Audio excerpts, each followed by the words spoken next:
Assalamualaikum warahmatullahi wabarakatuh. Pembahasan hari ini adalah teks cerpen. Kalian pasti pernah membaca prosa, novel, dan cerpen.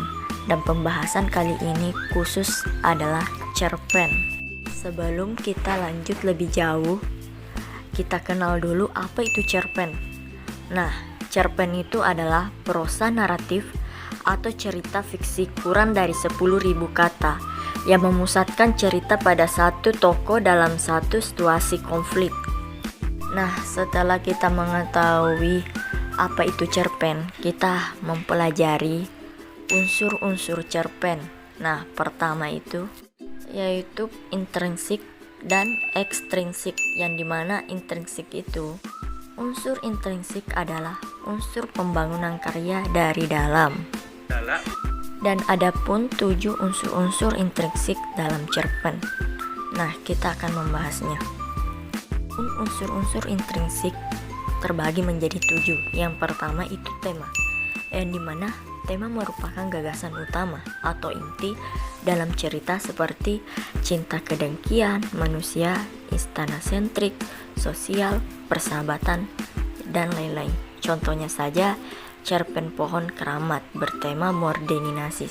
Yang kedua itu adalah tokoh, yang dimana pemeran dalam cerita dibagi menjadi 4, yaitu protagonis atau baik, antagonis jahat, tritagonis penengah, figuran atau pendamping atau sampingan. Contohnya saja kakek, Mbak Jaya Sakti, pasukan Belanda, penduduk desa. Dan ketiga itu penokohan, yang dimana penokohan merupakan watak atau karakter sifat yang dimiliki oleh tokoh.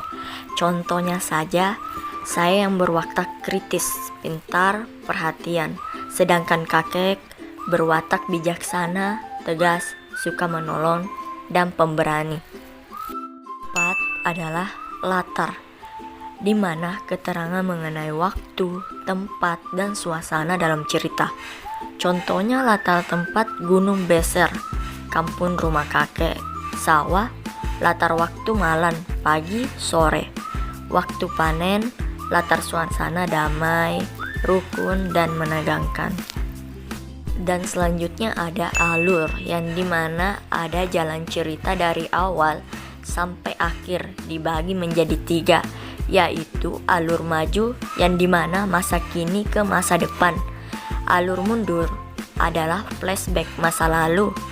Dan ketiga itu alur campuran atau gabungan alur maju dan alur mundur. Contohnya saja cerita alur Pohon Keramat adalah campuran karena menceritakan masa depan dan masa lalu.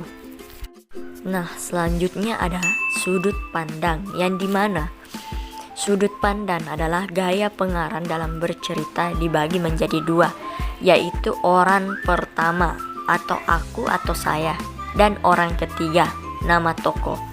Contohnya saja Pohon Keramat menggunakan tokoh orang pertama atau saya sebagai tokoh utama. Dan selanjutnya ada amanat, yang dimana pesan yang disampaikan pengarang dibagi menjadi 2, yaitu tersurat, yang dimana dicantumkan langsung oleh pengarang. Contohnya saja, saat ini adalah waktunya untuk membangun demi kemajuan. Kedua, tersirat, tidak dicantumkan secara langsung, sehingga pembaca harus menafsirkan sendiri. Contohnya saja, pembuka Gunung Beser, itu akan dilakukan dengan gotong royong. Nah, itulah tadi 7 hal yang mengenai unsur-unsur intrinsik dalam cerpen.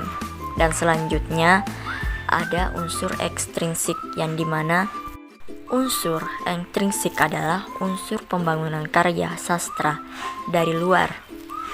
Unsur-unsur intrinsik dalam cerpen adalah latar belakang dalam pengarang yang berisi identitas, asal-usul, profil dari pengarangnya. Ada nilai-nilai yang terkandung dalam cerpen. Di antaranya ada budaya, moral, agama, adat, sosial, hukum. Contohnya saja nilai agama seperti berdoa atau sholat, Nilai budaya adalah percayaan mistis, nilai sosial seperti musyawarah, nilai adat mengadakan syukuran. Struktur teks cerpen yang dimana ada orientasi penentu peristiwa menciptakan gambaran visual, latar atmosfer dan waktu kisah, pengenalan karakter dan arah menuju komplikasi. Dan selanjutnya ada rangkaian peristiwa yang dimana kisah berkelanjutan melalui serangkaian peristiwa tak terduga.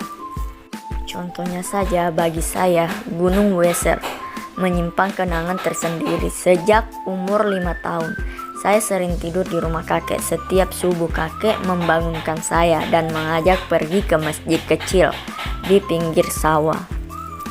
Selanjutnya ada komplikasi, yang dimana cerita bergerak seputar konflik atau masalah yang mempengaruhi latar waktu dan karakter tokoh utama yang mengarahkan ke solusi. Dan yang terakhir adalah resolusi, yang dimana resolusi ini solusi untuk masalah atau tantangan dalam cerita. Resolusi juga cara pengarang mengakhiri cerita.